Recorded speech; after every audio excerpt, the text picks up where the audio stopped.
Ya, Miss. Oke. Oke, Waalaikumsalam. Oke, sayang. Kamu masih sekolah? Masih, Miss. SMP atau SMA? SMA, Miss, kelas 2. SMA kelas 2. Oke. Kamu posisi di Indonesia. Saya sudah buka emailmu, sayang. Kamu kenapa, sayang? Ya, Miss. Ya, itu, Miss. Kan awalnya teman IPB, dia minta itu. Minta Terus teman aku IPW itu apa, sayang? IPW itu apa? kayak teman-teman dekat gitu loh, Miss. Oke, Kayak keras-keras. terus? Itu kan deket, terus dia minta itu. Terus aku kasih lah, Miss. Dia mau ngasih uang. Katanya, terus makin lama aku makin diperes. Terus aku percaya aja sama dia kan. Kan aku masih labil, Miss, nggak tahu. Ya makanya itu. Terus dia ngancam sekarang. Tapi dia udah berhenti. Mas, udah berhenti gimana, sayang?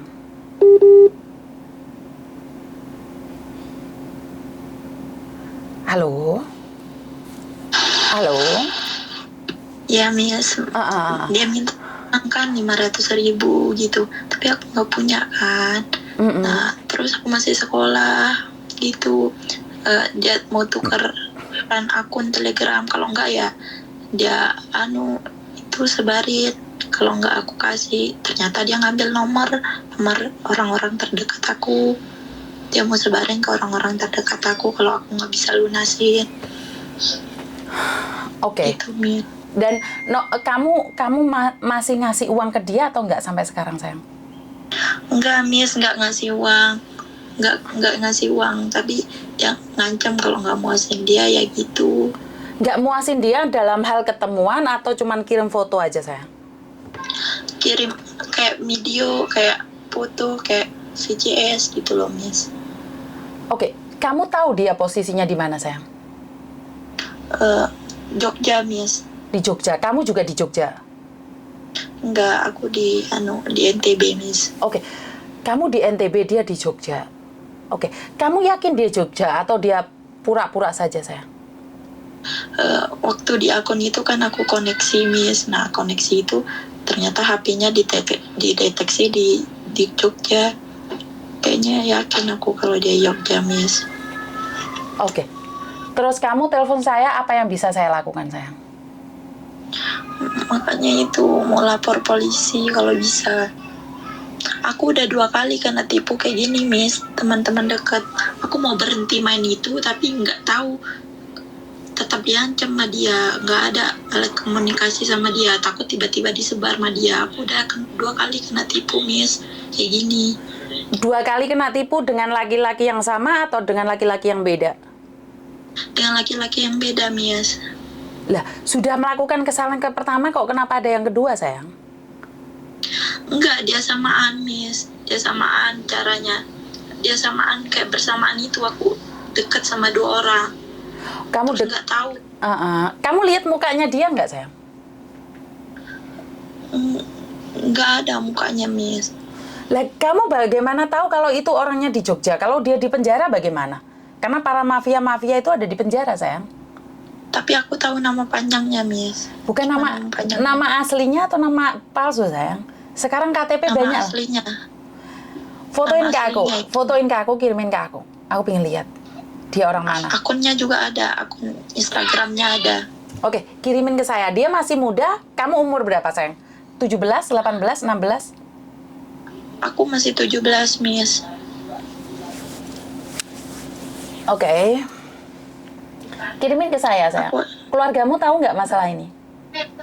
Nggak ada yang tahu, Miss. Makanya itu aku takut banget. Terus yang kirim email ke aku itu kamu sama siapa lagi, sayang? Cuma saya, Miss. Saya nekat. Saya lihat, Miss, lewat FYP TikTok saya. Oke.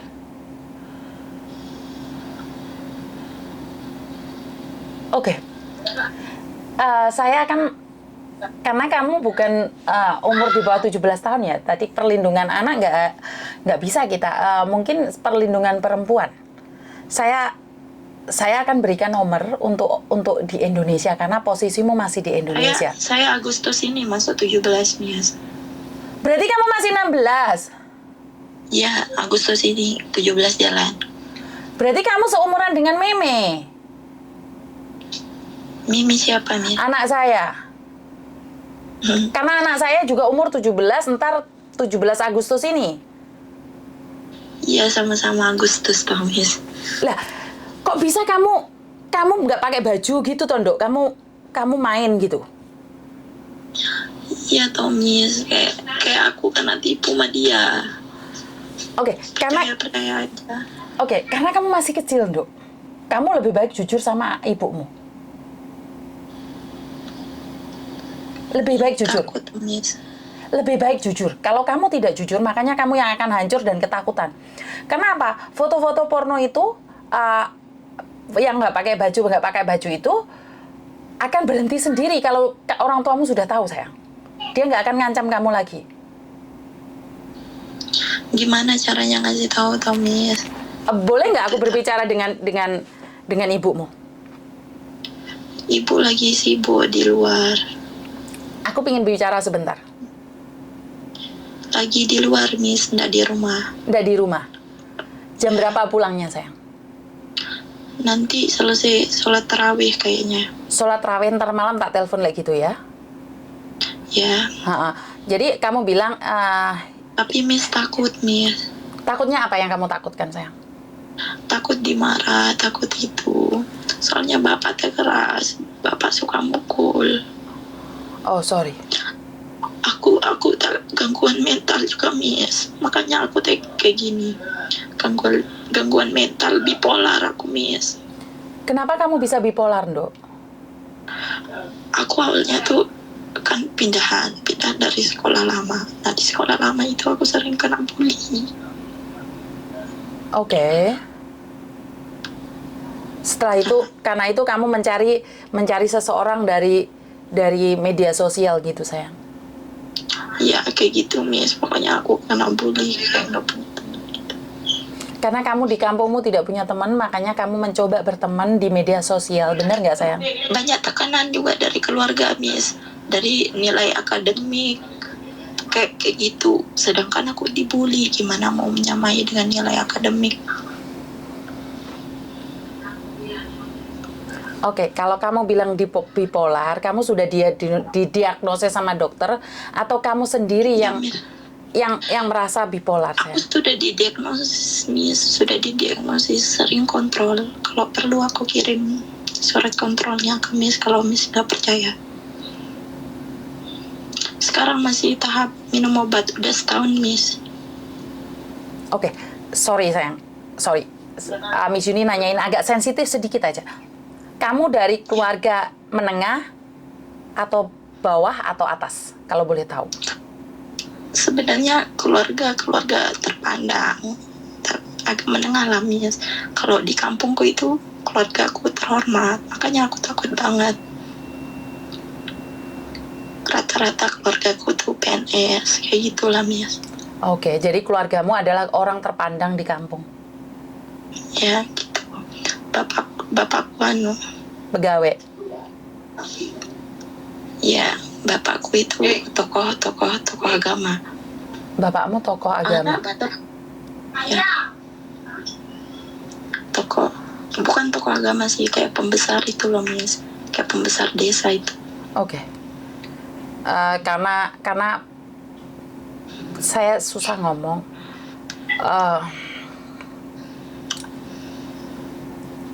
Karena kamu keluarga orang punya dan kamu dituntut untuk sempurna dan kamu juga tidak punya siapa-siapa, akhirnya kamu mencari pelampiasan di luar sana. Seperti itu. Ya gitu loh, Miss. Oke. Karena kamu masih kecil, kamu masih muda. Jika saat ini orang tuamu tidak bisa menerimamu, itu hak mereka. Setidaknya kamu jujur, saya. Karena aku melihat kamu seperti saya melihat anak saya. Jadi gimana rasanya kalau itu kamu adalah anak saya? Maka saya akan kaget sekali karena kamu itu seringkali diomongin, bukan diajak ngomong. Anak-anak seumuran kamu adalah diajak ngomong. Maka kamu akan curhat. Nyatanya sama Miss Yuni kamu bisa curhat. Kenapa sama orang tuamu nggak bisa curhat? Bener nggak? Karena ini loh Miss, lebih nyaman sama Miss Yuni. Kayak orang tua tuh takut nggak ngerti loh Miss. Takut banget ngerti lah Miss, orang tua terpandang itu. Kami ini aib keluarga kayak gitu loh Miss. Aku juga pas kalau kampung bipolar itu emosian. Kalau emosi itu ngamuk-ngamuk, nggak sadar aku dipukul sama bapak. Jadi makin takut. Jadi kamu waktu emosi mereka bukan menenangkan tapi kamu malah dihajar, bener nggak? Ya Miss, kayak gitu loh. Aku kadang insecure dikit, apa-apa itu dikira kambuh loh Miss. Kalau aku lagi gelisah dikit, Pak ayo Pak aku pengen keluar main sama teman-teman, gelisah dikit, kamu kambuh pasti ini, kamu kambuh, bilang. Jadi kamu cuman butuh perhatian dan mereka menyangka bahwa kamu sudah kambuh gitu sayang. Ya kayak gitu. Aku butuh kebebasan loh Miss, ngerti tak? Makanya aku nyari temen lewat itu. Aku jarang dikasih main sama temen-temen itu. Kan kalau usia remaja kan wajar kita pacaran, dekat sama orang, dekat sama teman seumuran. Nah aku beda Miss. Jadi kasih aku kalau main sama teman seumuran apa gitu, pokoknya ndak dikasih kebebasan karena keluarga terpandang. Dia bilang kalau kamu main sama mereka itu nanti apa diomongin, nanti kamu ikut ugal-ugalan kayak mereka. Padahal kan nggak semua teman-teman aku gitu loh Miss. Oke, seandainya Miss Yuni bilang bisa nggak berhenti bermedia sosial atau ganti akunnya semua sayang, bisa nggak? Mau berhenti Miss, mau berhenti memang, tapi alat komunikasi sama dia itu nggak ada, takut tiba-tiba disebar sama dia gitu loh. Gini lah sayang, karena kamu takut dia akan semakin menyebarkan sayang, dan kamu semakin takut dia akan semakin menyebarkan, dan kamu semakin selalu memberikan video-video yang nggak jelas itu. Oke, kamu kapanpun butuh Miss Yuni, nomormu sudah tak simpen. Kamu kalau butuh orang berbicara dengan aku. Sekarang kalaupun dia harus nyebarin ada apapun, kamu cari aku ya sayang ya. Ya, ya Miss, makasih Miss. Jadi sosial mediamu semuanya dibuang. Kamu ada apapun kamu ngomong sama saya sayang. Ya Miss. Nomormu tak kasih pin, jadi kalau kamu SMS aku, kamu orang pertama bisa muncul di WhatsApp aku ya sayang ya. Nomor kasih pin kayak gimana Miss? Bukan, nomormu aku simpen. Jadi iya. Jadi kamu ada apapun, kamu kalau dia nyebarin video kamu, maka dia yang akan aku cari dan aku akan nonton dia. Intinya adalah kamu harus keluar dari pikiranmu sendiri. Kamu harus berpikiran positif. Maaf kalau boleh tahu, kamu Muslim apa bukan sayang? Saya Muslim Miss. Oke, Muslim. Oke. Sekarang Bapak tokoh agama. Oke, karena kamu Muslim, kamu percaya dengan keajaiban Tuhan. Ganti nomormu sekarang. Setelah itu SMS-kan ke saya. Sebelum kamu ganti, SMS-kan ke saya nomormu. Iya Miss. Ini mau ganti nomor. Iya. Sebenarnya satu hal, kamu dalam keuangan nggak kurang kan Dok? Karena kamu adalah keluarga menengah. Bener nggak? Kalau masalah uang kan nggak kurang banget. Iya, karena kamu keluarga menengah, pasti keluargamu masalah keuangan mereka tidak kurang banget, bener nggak? Jadi ini adalah cara orang itu untuk menghancurkanmu sayang. Kamu masih muda, kamu masih cantik. Kalau hari ini kamu hancur, siapa yang bisa membantumu? Kamu percaya Miss Yuni akan selalu menemanimu, maka aku akan menemanimu. Sebelum kamu ganti nomor, fotoin ke aku nomormu, jadi aku simpan. Nomor ini dimatikan, semua sosial mediamu diganti dan dimatiin semua, ganti yang baru. Dan jangan kasih foto-fotomu. Di media sosial itu jangan pakai fotomu sayang. Ya, Miss. Karena dia akan mendeteksi fotomu lagi, di mana siapa yang pakai fotomu, mereka akan datang menghajarnya lagi. Karena ini adalah sindikat sayang. Ya, Miss. Jangan takut. Jika kamu sudah ganti nomor dan mereka menyebarkannya, maka saya akan membantu kamu. Ya, Miss. Sekarang ganti nomor, fotoin ke saya sayang ya. Jadi saya bisa tahu siapa kamu. Ya. Ya. Miss. Ya. Jadi jangan takut ya sayang ya. Iya. Ya wes, nggak usah takut ya. Iya. Makasih banget nih. Terima kasih. Jangan takut ya sayang ya. Oke, bye-bye. Ya Miss. Sorry Mbak.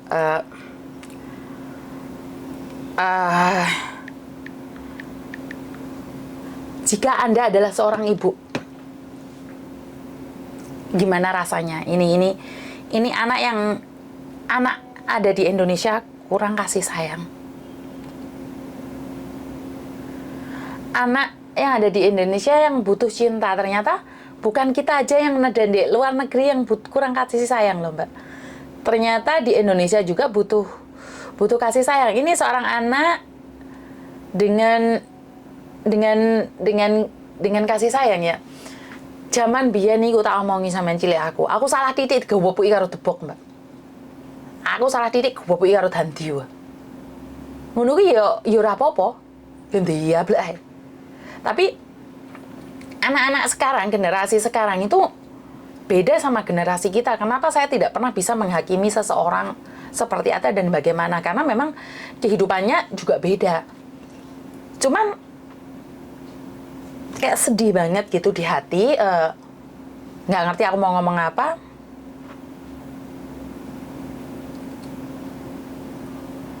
Menjadikan anak itu bipolar dan minum obat loh Mbak. Dia sudah minum obat sampai sekarang masih minum obat. Saya sebagai ibu itu kecewa banget,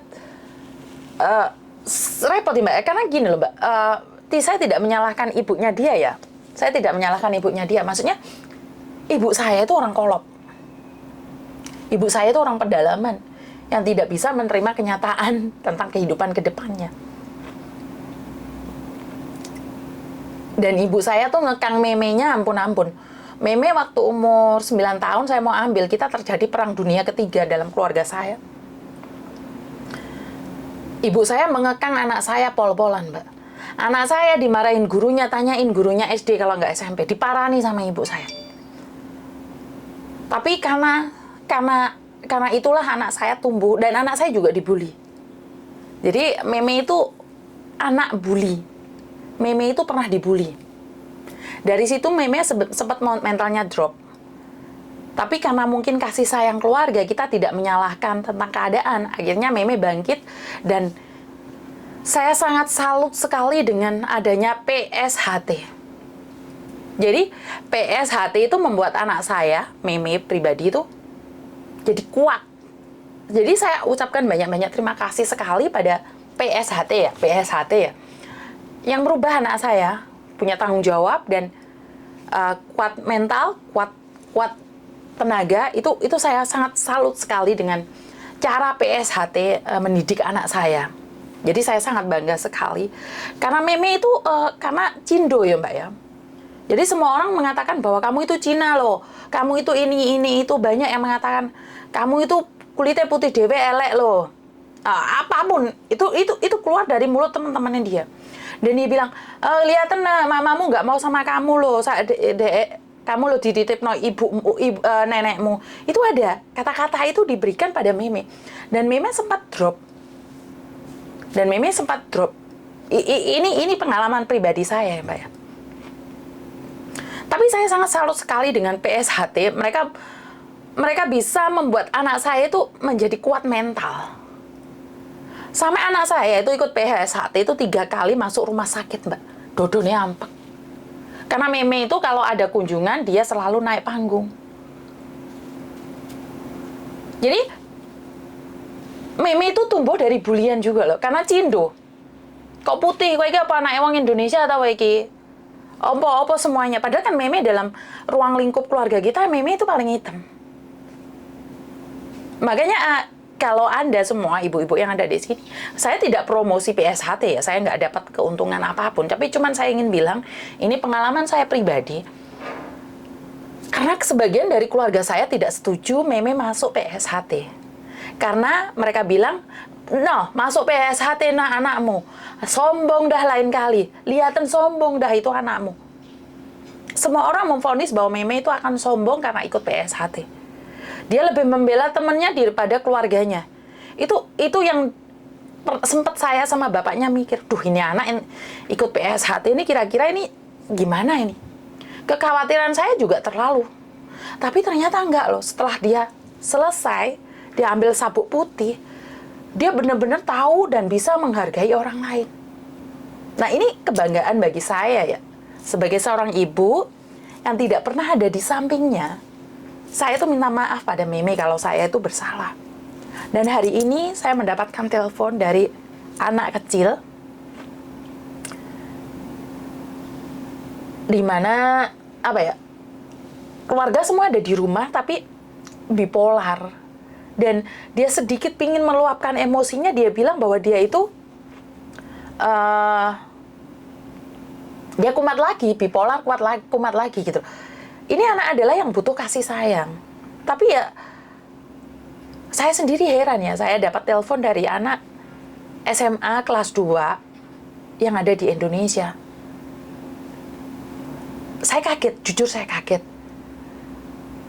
Berarti kan di Indonesia sana ada butuh seseorang untuk merangkul mereka, untuk memeluk mereka, untuk berkata dengan mereka, untuk bercerita dengan mereka. Bukan hanya di Hong Kong ya ternyata ya. Di Hong Kong butuh curhatan, ternyata di Indonesia butuh curhatan juga.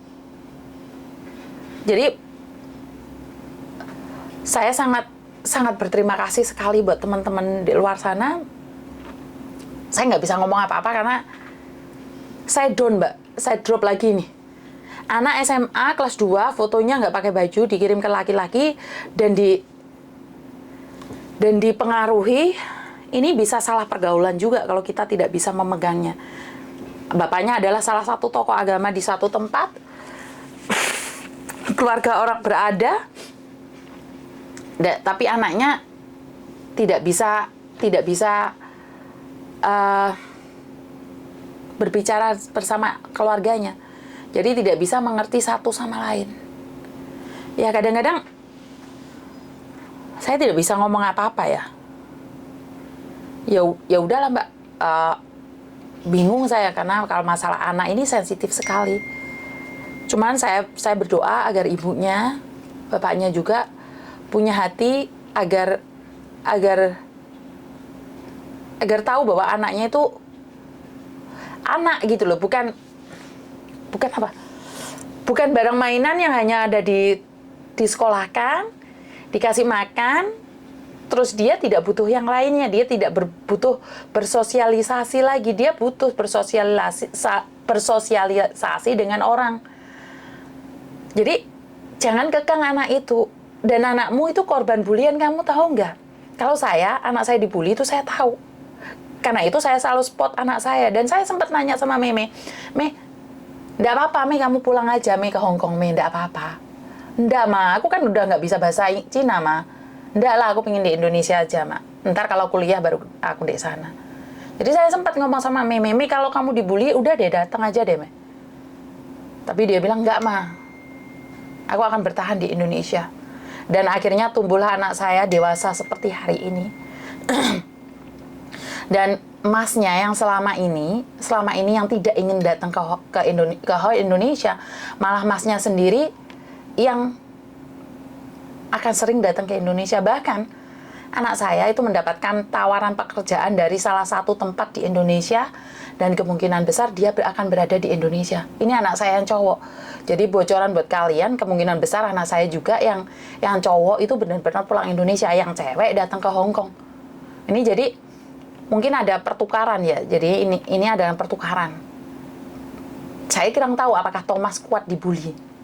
Kalau adiknya sudah pasti dibully dulu. Jadi anaknya Cindo itu di lingkungan itu kadang-kadang dikucilkan, Mbak. Di sini kalian bilang Koko ganteng, kalem, tapi nyampe di Indonesia dikiranya dia itu perempuan. Dikiranya dia itu tomboy karena dia pakai tato, pakai anting-anting, kan itu stylenya dia. Makanya saya kurang tahu ntar Kokonya bisa nggak bertahan di Indonesia. Kalau Meme sudah mampu bertahan di Indonesia. Saat pertukaran kehidupan, Kokonya ada di Indonesia dan Memenya pulang ke Hong Kong, saya kurang tahu apa yang akan terjadi. Jadi Anda semua sebagai seorang ibu mungkin jiwanya meronta ya kalau sampai ada anak kecil menangis sama kita dan kita tidak bisa melakukan apa-apa. Jadi buat teman-temanku yang di luar sana, saya ucapkan banyak-banyak terima kasih sekali. Konten saya sudah menyebar kemana-mana sampai saya tidak bisa ngomong apapun. Dan kurang lebihnya saya minta maaf. Wassalamualaikum warahmatullahi wabarakatuh. Berkat Tuhan mengalir atas hidup kita semua. Semoga semua makhluk hidup bahagia dan terima kasih. Bye-bye.